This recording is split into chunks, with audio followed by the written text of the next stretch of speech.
नमस्कार दोस्तों, स्वागत करता हूँ आप लोग मेरे यूट्यूब चैनल में। आज मैं 30 क्वेश्चन लेकर के बहुत ही ज़्यादा इंपॉर्टेंट आने वाला कॉम्पिटिटिव एग्जाम के लिए, तो लास्ट तक वीडियो को देखिएगा। चलिए वीडियो स्टार्ट करते हैं। हमारा पहला क्वेश्चन हो जाएगा, अंगकोर वाट मंदिर किस देश में स्थित है? कंबोडिया में स्थित है अंगकोर वाट मंदिर। बी बिल्कुल सही जवाब हो जाएगा। नेक्स्ट प्रश्न है हमारा, भारत में मंगलयान मिशन का प्रक्षेपण किस वर्ष हुआ? तो 2013 में भारत में मंगलयान का प्रक्षेपण हुआ। बी बिल्कुल सही जवाब हो जाएगा। नेक्स्ट प्रश्न है हमारा, नोबेल पुरस्कार पाने वाला प्रथम भारतीय कौन थे? रविन्द्रनाथ टैगोर नोबेल पुरस्कार पाने वाला भारत के प्रथम व्यक्ति थे। अगला प्रश्न है हमारा, गेटवे ऑफ इंडिया कहाँ स्थित है? मुंबई में स्थित है गेटवे ऑफ इंडिया। बी बिल्कुल सही जवाब हो जाएगा। नेक्स्ट प्रश्न है हमारा, विज्ञान की वह शाखा जो जीव और वातावरण के बीच संबंध बताती है क्या कहलाती है? पारिस्थितिकी कहलाती है। बी बिल्कुल सही जवाब हो जाएगा हमारा। अगला प्रश्न है हमारा, प्रकाश संश्लेषण में किसका ऑक्सीकरण होता है? तो जल का ऑक्सीकरण होता है प्रकाश संश्लेषण में। बी बिल्कुल सही जवाब हो जाएगा। नेक्स्ट प्रश्न है, भविष्य का ईंधन किसको कहा जाता है? तो हाइड्रोजन को कहा जाता है भविष्य का ईंधन। सी बिल्कुल सही जवाब हो जाएगा हमारा। नेक्स्ट प्रश्न है हमारा, मनुष्य जब सामान्य रूप से सांस लेता है तो औसतन कितनी डेसिबल की ध्वनि उत्पन्न होती है? 35 डेसिबल की ध्वनि उत्पन्न होती है जब मनुष्य सांस लेता है। डी बिल्कुल सही जवाब हो जाएगा। अगला प्रश्न है दोस्तों, भाषा के आधार पर राज्यों का पुनर्गठन कब हुआ? 1 नवंबर 1956 ईस्वी को हुआ भाषा के आधार पर राज्यों का पुनर्गठन। सी बिल्कुल सही जवाब हो जाएगा हमारा। अगला प्रश्न है हमारा, काला जार का रोगवाहक क्या है? तो बालू मक्खी काला जार का रोगवाहक है। बी बिल्कुल सही जवाब हो जाएगा। नेक्स्ट प्रश्न है हमारा, तीसरे पानीपत युद्ध के लिए कौन जिम्मेदार था? तो अहमद शाह अब्दाली जिम्मेदार था। ए बिल्कुल सही जवाब हो जाएगा हमारा।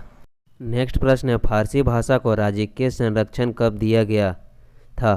तो मुगल काल में दिया गया था फारसी भाषा को संरक्षण। ए बिल्कुल सही जवाब है। अगला प्रश्न है हमारा, भारत का दक्षिणतम बिंदु इंदिरा पॉइंट किस द्वीप पर स्थित है? तो अंडमान निकोबार द्वीप पर स्थित है दक्षिण पॉइंट। बी बिल्कुल सही जवाब हो जाएगा। नेक्स्ट प्रश्न है हमारा, कंप्यूटर मेमोरी में सबसे बड़े साइज के लिए कौन सा यूनिट का प्रयोग किया जाता है? तो योटा बाइट का प्रयोग किया जाता है कंप्यूटर मेमोरी में सबसे बड़े साइज के लिए। डी बिल्कुल सही जवाब हो जाएगा। नेक्स्ट प्रश्न है हमारा, भारत में किसी राज्य को तीनों ओर से बांग्लादेश से घिरा हुआ है, वह कौन सा राज्य है? तो त्रिपुरा राज्य को तीनों ओर से घिरा हुआ। ए बिल्कुल सही जवाब हो जाएगा हमारा। अगला प्रश्न है हमारा, भारतीय संविधान में मौलिक कर्तव्य को कब जोड़े गए थे? तो 1976 ईस्वी में जोड़े गए थे भारतीय संविधान में मौलिक कर्तव्य को। बी बिल्कुल सही जवाब हो जाएगा। अगला प्रश्न है हमारा, महात्मा गांधी ने किस आंदोलन में पहली बार भूख हड़ताल को हथियार के रूप में प्रयोग किया था? चंपारण सत्याग्रह में प्रयोग किया था भूख हड़ताल के रूप में हथियार को। ए बिल्कुल सही जवाब हो जाएगा हमारा। नेक्स्ट प्रश्न है हमारा, चंगेज खान ने किस शासक के शासनकाल में भारत पर आक्रमण किया था? तो इल्तुतमिश के शासन में भारत पर आक्रमण किया था चंगेज खान ने। ए बिल्कुल सही जवाब हो जाएगा हमारा। अगला प्रश्न है दोस्तों, भारत और श्रीलंका को अलग करने वाली खाड़ी का नाम क्या है? तो पाक जलडमरू मध्य है भारत और श्रीलंका के बीच खाड़ी जो श्रीलंका और भारत को अलग करता है। अगला प्रश्न हमारा, रातों के अंधापे रातों में ना दिखाई देने की स्थिति किस विटामिन की कमी से होती है? तो विटामिन ए की कमी से होती है रातों में ना दिखाने की स्थिति। अगला प्रश्न हमारा, भारत का सबसे लंबा बांध कौन सा है? तो हीराकुंड बांध भारत का सबसे लंबा बांध है। बी बिल्कुल सही जवाब हो जाएगा। नेक्स्ट प्रश्न है हमारा, सिंधु घाटी सभ्यता का धोलावीरा स्थल किस राज्य में स्थित है? तो गुजरात राज्य में स्थित है धोलावीरा। बी बिल्कुल सही जवाब हो जाएगा। नेक्स्ट प्रश्न है हमारा, द्रोणाचार्य पुरस्कार किस क्षेत्र में दिए जाते हैं? तो खेल प्रशिक्षण में दिए जाते हैं द्रोणाचार्य पुरस्कार। सी बिल्कुल सही जवाब हो जाएगा हमारा।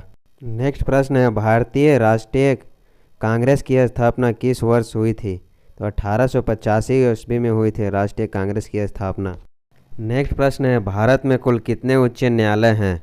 तो 25 उच्च न्यायालय हैं भारत में कुल। सी बिल्कुल सही जवाब हो जाएगा हमारा। नेक्स्ट प्रश्न है, बल्ब का आविष्कार किसने किया था? तो थॉमस एडिसन ने किया था बल्ब का आविष्कार। ए बिल्कुल सही जवाब हो जाएगा हमारा। अगला प्रश्न है, भारत के राष्ट्रपति का कार्यकाल कितने वर्ष का होता है? तो 5 वर्ष का होता है राष्ट्रपति का कार्यकाल। बी बिल्कुल सही जवाब हो जाएगा हमारा। नेक्स्ट प्रश्न है, जैन धर्म के 24वें तीर्थकर कौन थे? तो महावीर स्वामी जैन धर्म के 24वें तीर्थकर थे। बी बिल्कुल सही जवाब हो जाएगा। नेक्स्ट प्रश्न है, गगनयान मिशन किससे संबंधित है? तो अंतरिक्ष में मानव को भेजना से संबंधित है गगनयान मिशन। अगर हमारा वीडियो आपको अच्छा है तो लाइक कमेंट शेयर सब्सक्राइब करिएगा। मिलते हैं अगले वीडियो में, तब तक के लिए जय हिंद जय भारत।